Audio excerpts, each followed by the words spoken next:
함께 보실 말씀 레위기 23장 5절에서 14절까지 한 목소리로 합독합니다. 시작.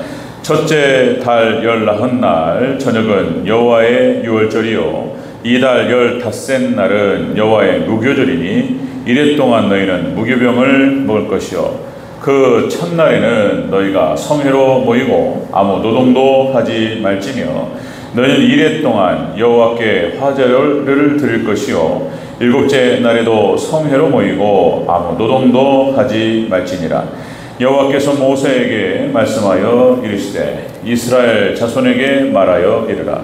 너희는 내가 너희에게 주는 땅에 들어가서 너희의 곡물을 거둘 때에 너희의 곡물의 첫 이삭 한 단을 제사장에게 가져갈 것이요 제사장은 너희를 위하여 그 단을 여호와 앞에 기쁘게 받으심이 되도록 흔들되 안식일 이튿날에 흔들 것이며 너희가 그 단을 흔드는 날에 1년 되고 흠없는 순양을 여호와께 번제로 드리고 그 소제로는 기름 섞은 고운 가루 10분의 2 에바를 여호와께 드려 화제로 삼아 향기로운 냄새가 되게 하고 전제로는 포도주 4분의 1 흰을 쓸 것이며 너희는 너희의 하나님께 예물을 가져오는 그날까지 떡이든지 볶은 곡식이든지 생이삭이든지 먹지 말지니 이는 너희가 거주하는 각처에서 대대로 지킬 영원한 규례니라.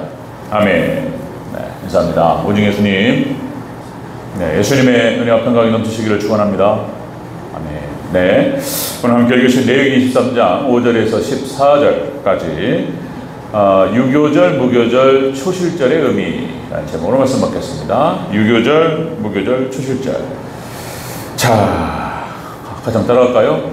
유교절, 무교절, 초실절, 의미. 네, 그렇게요. 자, 칠대절기에 대해서는 여러 번 말씀을 같이 나눴고, 이게 이제 통으로 나눈 것이라기보다도 그때 진행하다 잠깐 말았던 것 같은데, 중간중간 여러 번 재방법했고, 그래서 제가 넘어갈까 하다가, 아니다. 이제 레위기에 또 나왔고, 그래서, 이거를 또 짚고 넘어갈 필요가 있겠다는 생각이 들었고요. 또 영상도 남겨올 필요가 있고, 그래서 오늘 좀 체계적으로 이렇게 해서 두 번에 나누어서 칠대절기를 다루도록 하겠습니다. 자, 레위기 17장 이하에서는 성결의 법전이라 이렇게 표현합니다. 레위기 17장 이후부터 그래서 예배의 성결, 음식의 성결, 성생활의 성결, 그 다음에 예배와 그 다음에 가족관계, 재물을 먹는 규례, 여러 가지 성결과 정결 규례가 이렇게 기록되고 있습니다. 오늘 23장에는 그러니까 7대 절기가 다 기록됩니다. 7대 절기. 이 7대 절기는 예수님의 모든 생애를 모형과 그림자 상징으로 예표로 이렇게 보여주고 있습니다. 자, 오늘 3개를 자세히 살펴보고 다음 주에 또 해서 이렇게 7개를 다 이렇게 7대 절기를 전체적으로 살펴보도록 하겠습니다. 자, 유교절, 무교절, 초실절의 의미 첫 번째입니다. 유교절은 자, 19날 저녁은 유교절이라, 유월절이라 이렇게 말씀하셨어요. 자, 우리 5절을 다시 한번 보겠습니다. 5절 시작. 첫째 달 19날 저녁은 여호와의 유월절이요. 아멘. 19날 저녁은 유월절로 보낸다. 자, 이것은 예수님의 십자가의 죽으심을 의미한다라는 것입니다. 유월절이라고 하는 것은 잘 아시죠? 예수님의 이스라엘 백성들이 출애굽을 하던 그날 양을 잡아서 양을 4일간 데려와서 데리고 있다가 유월절 날 잡아서 10번째 재앙 애굽의 10번째 재앙 모든 장자의 죽음을 싹 죽이는 어떤 하나님의 그 죽음의 사자가 이제 진행하는 그 기간 동안에 문인방과 문설주에다가 그 희생양의 피를 바르죠. 여기만 넘어갔던 것입니다. 그리고 유월절이라고 하는 것은 다시 말씀드리면 패스오버, 넘어가다 그런 뜻을 갖고 있습니다. 넘어가다, 뛰어넘다, 건너다 이런 뜻을 갖고 있어요. 건너다. 그래서 그 피가 발라져 있는 곳만 넘어갔던 거예요. 거기만 죽지 않고 피가 없는 것은 다 죽였습니다. 자, 이건 이제 마지막 심판에 대해서 예수님의 십자가의 보혈의 피를 의미한다. 예수님의 십자가를 의미한다라고 하는 것입니다. 자, 출애굽기 12장 27절에 나오죠. 너희는 이르기를 이는 여호와의 유월절 제사라. 여호와께서 애굽 사람에게 재앙을 내리실 때에 애굽에 있는 이스라엘 자손의 집을 넘으사 우리 집을 구원하셨느니라. 출애굽기 12장에 나타납니다. 그래서 이것이 이제 레위기에 기록되고, 그리고 군데군데 계속 이 7대 절기를 강조해요. 7대 절기. 그러니까 여러분들, 이스라엘은 하나님 백성들은 모든 것의 시작과 끝을 이 7대 절기로 시작했습니다. 그러니까 우리 하나님 백성들은 시작도 예수님, 끝도 예수님인 거예요. 그거를 상징적으로 보여주는 것입니다. 자, 여기서 1월이라고 표현하고 있는데, 자, 여러분들, 원래는 이제 7월이에요. 평력으로는 7월을 말하는 것이고, 이렇게 예수님을 기점으로 해서 니상월 아비벌이라는 표현을 씁니다. 새 월력, 종교력을 첫 달로 시작을 했어요. 그러니까 6월절부터 1월 14일, 15일, 14일 저녁부터 해가지고 일주일 동안 무교절, 1월 14, 15, 16일은 초실절 이렇게 지켰던 거예요. 자, 그러니까 이제 원래 평력으로는 7월을 말하는 것입니다. 7월. 자, 그러니까 다시 말씀드리면 이스라엘 백성들은 모든 것의 시작점을 7대 절기 6월절부터 시작했어요. 이스라엘 백성들, 여러분들 가나안 땅에 들어갈 때 우리가 여호수아서를 살펴봤던 것처럼, 여러분들 그러니까 요단 동편을 정복하고 요단강을 건너서 요단 서편으로 들어갑니다. 요단 서편의 정복 전쟁이 여호수아를 중심으로 해서 진행되죠. 자, 길갈, 그러니까 요단강을 건너서 길갈에 들어갔을 때에 거기서 6월절을 지킵니다. 이 길갈이라고 하는 것이 이스라엘 백성들의 전초 기지 진영이라고 그랬습니다. 여기를 중심으로 해서 치고 빠지고 전쟁하고 여리고성 무너뜨리고 다시 길갈로 돌아와서 다시 충전하고, 그리고 다시 또 이렇게 쭉쭉쭉 나갔던 거예요. 자, 여기에서 길갈에서 6월절을 지킵니다. 여호수아서 5장 10절에 이스라엘 자손들이 길갈에 진쳤고 그달 14일 저녁에는, 정확하게 날짜도 똑같습니다. 이렇게 하는 거예요. 하나님께서 맞추셨어요. 정확하게 성경은 틀림이 없어요. 시간까지 똑같아요. 이런 거 보면은 놀랍습니다. 예수님께서 돌아가신 그날도 1월 14일이었어요. 저녁에. 날짜도 똑같아요. 시간도 똑같습니다. 오전 9시에 십자가에 못 박히셨고, 그리고 오후 3시에 운명하셨습니다. 그리고 그 다음날이 금요일 저녁이었기 때문에 그 다음날이 안식일이었고, 그래서 시신을 매달아 놓는 것이 옳지 않다. 그래서 바로 매장시켰어요. 예. 그러니까 그때 딱 정확하게 무교절로 들어가는 거예요. 시간도 똑같습니다. 자, 그러니까 이스라엘 백성들의 모든 개혁, 이스라엘 백성들의 모든 회개로부터 다시 시작할 때는 무조건 6월절부터 시켰어요. 자, 여러분들, 요시야 왕이 이제 개혁을 시작할 때, 열왕기 하 23장 21절 23절, 왕이 뭇 백성에게 말하여 명령하여 이르되 이 언약책에 기록된 대로 너희의 하나님 여호와를 위하여 6월절을 지키라. 6월절부터 시작하는 거예요. 모든 개혁의 시발점이 6월절입니다. 히스기야도 마찬가지입니다. 히스기야 역대하 30장 1절, 히스기야가 온 이스라엘과 유대에 사는 사람을 보내고 또 에브라임과 므낫세에게 편지를 보내어 예루살렘 여호와의 전에 와서, 자, 이스라엘 하나님 여호와를 위하여 6월절을 지키라 하매. 그러니까 자, 모든 성군들이, 이스라엘 백성들이 하나님을 떠나서 다시 하나님께로 돌아가자 이렇게 외치기 시작하고 회개하라. 그렇게 하면서 이스라엘 백성들을 갈아엎어가지고 뒤집어엎고 개혁을 시작할 때 첫 번째 했던 것이 6월절이었다. 이스라엘 백성들이 여러분들 결국 멸망하잖아요. 멸망해서 바벨론 느부갓네살에게 포로로 끌려가고, 그 땅에 이제 하나님께서 축복하신 땅, 그 땅이 이스라엘 백성들을 토해내 버린단 말이에요. 자, 그런데 70년 만에 돌아와요. 돌아와서 결국에는 또 6월절부터 지킵니다. 자, 에스라서에 나오면은 에스라 6장 19절, 사로잡혔던 자의 자손이 첫째 달 14일에 6월절을 지키되 다시 시작하는 거예요. 자, 이것이 바로 예수님께서 이 땅에 오셔서 성취가 됩니다. 예수님께서 마태복음 26장 2절에 너희가 아는 바와 같이 이틀이 지나면 6월절이라 인자가 자, 십자가에 못 박히게 위하여 팔리리라 하시니라.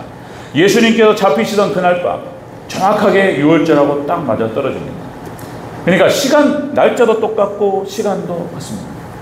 이런 것을 보면은 성경이 놀랍습니다. 성취가 하나님의 예언의 말씀과 그러니까 모형이 정확하게 신약과 연결시킬 때에 정확하게 성취되는 것을 볼 수가 있습니다. 여러분들 하나님 말씀대로 되는 줄로 믿습니다. 그런 거예요. 자, 유월절은 예수님의 십자가를 의미한다는 것입니다.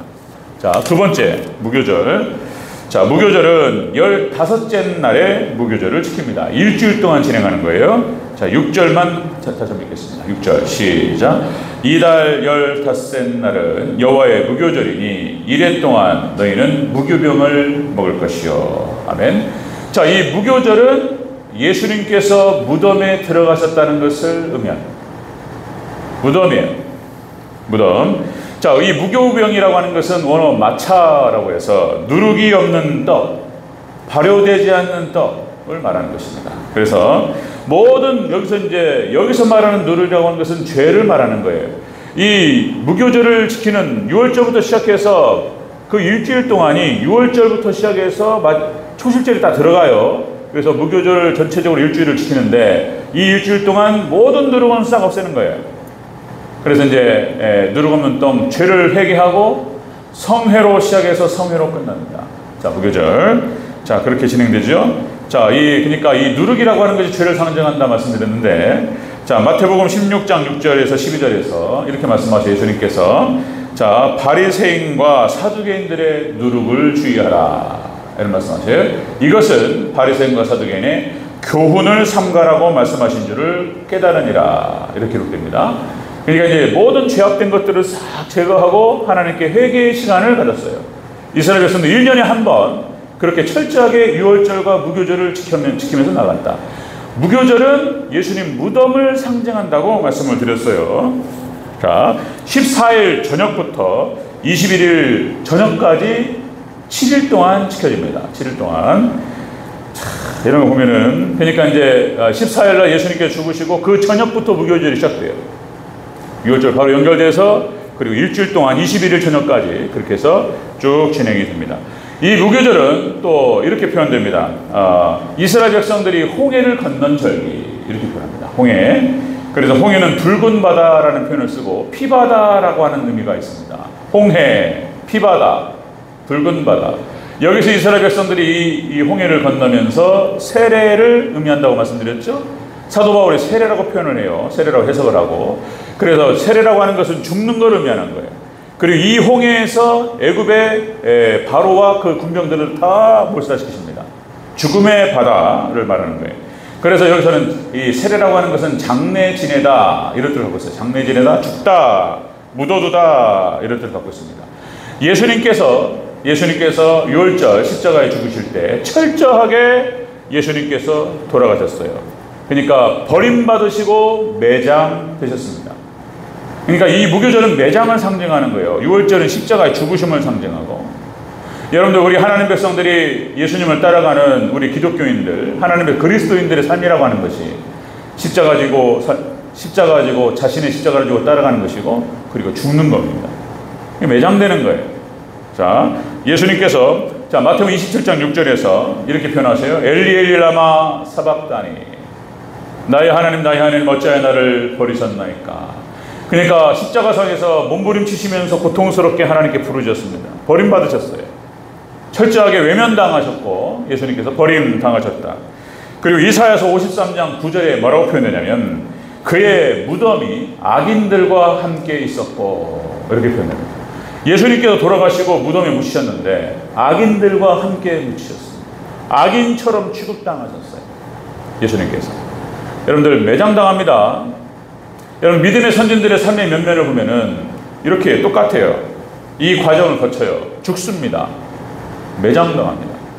여러분들 요셉도 마찬가지예요. 요셉도 그렇게 철저하게 버려지고 그리고 사실상 매장당한 거예요.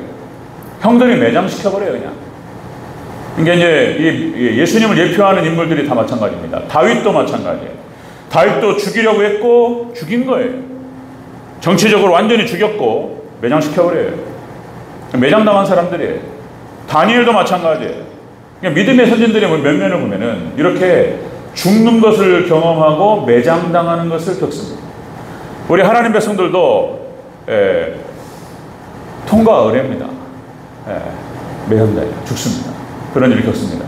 그렇게 해야 부활의 영광이 함께 있을 줄로 믿습니다. 아멘. 그게 경우가 다 똑같아요. 똑같은 길을 걸어가는 거예요. 여러분들 칼빈의 그 위치라고 하는 것이 그렇습니다. 그러니까 이제 15세기, 16세기를 거쳐오면서 칼빈이라고 하는 인물이 그냥 하나님께서 한 사람을 선택하셨어요. 그래가지고 그 사람은 그러니까 이제 그 놀라운 그 신학의 어떤 기독교 강요라고 하는 책을 23년에 걸쳐서 기록을 하고 이거를 제네바 아카데미의 과정을 통해서 후학들에게 가르쳤어요. 이게 굉장히 중요한 의미를 갖고 있는 거예요. 결국에는 지금 우리도 이 장로교에 여기까지 내려오는 것도 칼빈이 중요한 기점을 갖는 거예요. 그 위치가 너무나 중요하기 때문에. 그런데 칼빈은 정작 이제 자신의 유언이 무엇이었냐면 죽을 때 나의 무덤에 비석을 세우지 말라고 그랬습니다. 그러니까 이제 칼빈은 이제 그래서 칼빈의 무덤이 지금도 어딘지를 몰라요. 그러니까 나를 기념하지 마라. 나를 기억하지 마라. 이것이 칼빈의 유지였습니다. 나는 좋은 사람이 아니고 나는 훌륭한 사람이 절대 아니다. 다만 하나님께서 나에게 허락하셨고 나에게 깨닫게 하셨던 것들, 그래서 우리가 함께 나누었던 그 신학은 꼭 기억하되 나는 잊어버려라. 이것이 칼빈의 유지였습니다. 내가 죽을 때에 무덤을, 그러니까 비석을 세우지 마라, 이랬던 거예요. 여러분들 그런 말이 있습니다. 여러분들 호랑이는 죽어서 무엇을 남기죠? 가죽을 남기고, 사람은 죽어서 이름을 남긴다. 사람들이 자꾸 자기 이름 석자를 남기려고 그러는데 성경과 반대로 가는 거예요. 우리는 남기면 안 됩니다.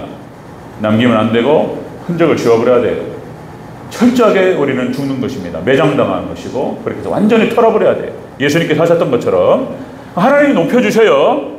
자, 우리의 선택은 칼빈이 그랬던 것처럼 철저히 그냥 죽어지는 거예요. 그럼 하나님께서 살리시고 부활시키시고 세우시는 줄로 믿습니다. 여러분들 잘 죽으시기를 주의 이름으로 축원합니다. 예수님 가졌던 그 길을 따라가는 것입니다. 그런 거예요. 자, 유월절과 무교절의 의미는 바로 그것이다. 유월절은 예수님의 십자가, 그 다음 무교절은 예수님의 무덤을 상징합니다. 밑으로 들어가시는 거예요. 그 다음에 세 번째 초실절은 안식일 이튿날이었습니다. 이튿날 첫 이삭을 드린다. 우리 10절과 11절을 같이 읽겠습니다. 10절과 11절 시작. 이스라엘 자손에게 말하여 이르라. 너희는 내가 너희에게 주는 땅에 들어가서 너희의 곡물을 거둘 때에 너희의 곡물의 첫 이삭 한 단을 제사장이 가져갈 것이요 제사장은 너희를 위하여 그 단을 여호와 앞에 기쁘게 받으심이 되도록 흔들어 안식일 이튿날에 흔들 것이며. 아멘. 그러니까 안식일 이튿날이 언제죠? 토요일 다음 날이 일요일이 되는 거예요. 일요일날 안식 후 첫날, 이때 예수님, 이거는 초실절을 말하는 거예요. 그리고 여기가 바로 예수님 부활을 상징합니다. 그리고 하나님께 드렸던 거예요. 첫 이삭을 하나님께 드리는 것입니다. 자, 그러니까 6월절은 다시 말씀드리면 예수님 십자가를 상징하고 1월 14일이에요. 그리고 무교절은 1월 15일, 그러니까 14일 저녁부터 들어가는 거예요. 그리고 초실절은 그 다음 16일을 말하는 거예요. 초실절. 그래서 예수님께서 금요일날 운명하시고 토요일날 무덤에 계셨고, 그리고 일요일날 주일날 새벽에 부활하셨습니다. 그러니까 이렇게 지금 레위기에서 말했던 이 규례대로 마치 예수님께서 십자가에 죽으신 그 사건을 보고 얘기하는 것 같은 느낌을 준다는 거예요. 또 이것도 구약 성경이 그렇게 맞아 떨어지는 거예요. 정확하게 똑같이 얘기해요. 시간 맞추듯이 얘기한 겁니다. 얘기해요. 기가 막혀요. 자, 1월 16일 날. 그래서 이것도 요제로 드리는 것입니다. 이 첫 이삭은 요제가 뭐냐면, 자, 그러니까 흔들어 드리는 제사예요. 흔들어 깨우는 걸 말하는 거예요. 흔들어 드리는 제사예요. 흔들어 드립니다. 자, 이 흔들다는 뜻이 이리저리 움직이다, 요동하다, 그 다음에 흩뿌리다, 이런 뜻을 갖고 있습니다. 그러니까 이 초실절은 그렇게 하나님께 첫 이삭을 하나님께 드리는데 요제로 드리는 제사였다. 자, 여러분들 안식 후 첫날 예수님께서 부활하셨습니다. 자, 히브리서 12장 26절에 자, 우리 이제 새벽에 히브리서 진행하는데 조금 있으면 만날 겁니다. 히브리서 12장 26절에 그때는 그 소리가 땅을 진동하였거니와 이제는 약속하여 이르시되 내가 또 한 번 땅만 아니라 하늘도 진동하리라. 예수님께서 그때 시내산에서 땅이 진동하면서 하나님께서 임재하셨어요. 강림하셨어요. 그러나 이제 앞으로 약속하시는 거예요. 앞으로 땅만 진동되는 게 아니고 하늘도 진동하리라 이렇게 말씀하셨어요. 예수님 강림하실 것을 미리 말씀을 하시는 거예요. 자, 이렇게 예수님께서 구약에서 이 레위기에서 뿐만 아니라 7대 절기에서 계속적으로 강조해서 말씀하셨던 그 말씀 그대로 예수님께서 성취하셨습니다. 날짜도 똑같고 시간도 같습니다. 이런 거 맞추다 보면은 깜짝깜짝 놀라는 거예요. 네. 와, 이런 거구나. 여러분, 어떻게 이럴 수 있을까? BC 1450년에 기록되었던 모세오경이 거의 1500년 만에 예수님에 의해서 성취가 되는데 시간까지는 똑같아요. 이렇게 정확하게 하나님 정확하십니다. 여러분들 하나님 말씀하신 거 시간까지 맞춰가지고 앞으로 성취하실 줄로 믿으시기를 주의 이름으로 축원합니다. 시간도 맞춰요. 하나님께서 정확하게 하나님께서 역사하셔요. 자, 그러니까 구약은 옛 언약이라는 표현이에요. 성경 전체가 약속이라는 뜻이에요. 언약. 그러니까 구약은 옛 언약, 신약은 새 언약 이런 거예요. 그리고 성경 전체가 언약의 언약, 약속입니다. 약속. 그러니까 예전에 하셨던 약속, 이제 예수님께서 오셔서 하셨던 새 약속 이런 뜻이에요. 자, 이 약속은 그대로 성취됩니다. 구약의 약속이 예수님께 와가지고 정확하게 성취되었던 것처럼 예수님께서는 이제 신약교회의 모형, 그 모델을 보여주시고 앞으로 어떤 일이 벌어질 것인가에 대해서 종말에 대한 말씀을 하셨고 그대로 이루어집니다. 이제 여러분들 우리가 다음 주에 살펴볼 이제 나팔절, 대속죄일, 초막절이 그 얘기예요. 예수님께 재림하셔서 성취하실 그 얘기를 하고 있습니다. 자, 여러분들 그전에도 제가 말씀드렸듯이 신앙의 목표는 잘 사는 것이 아니라 잘 죽는 것이다 이런 말씀을 드렸어요. 그러니까 우리가 기도하고 예배드리고 그리고 말씀으로 충만하고 성령 충만해가지고 결국 어떻게 되느냐, 잘 먹고 잘 살자 이게 아니고 잘 죽는 것이다. 십자가를 붙들고 우리가 말씀 붙들고 잘 죽는 것이다. 이게 목표라고 말씀드렸어요. 같이 한번 따라하겠습니다. 신앙의 목표는 잘 사는 것이 아니라 잘 죽는 것이다. 그러면 잘 죽으면 끝나는 게 아니에요. 잘 죽을 때 다시 살아나는 역사가 있는 줄로 믿습니다.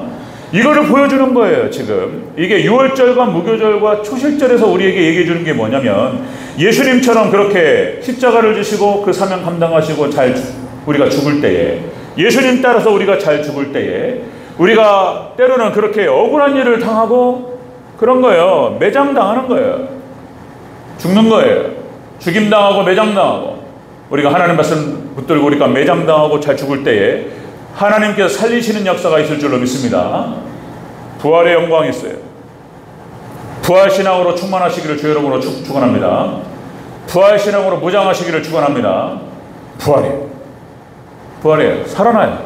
놀라요. 그때는 영광스럽게 살아납니다. 그냥 살아나는 게 아니에요. 찬란해집니다. 다시 세워질 때에는 그런 거예요. 그걸 말씀 붙들고 죽어본 사람만이 그걸 체험하는 거예요.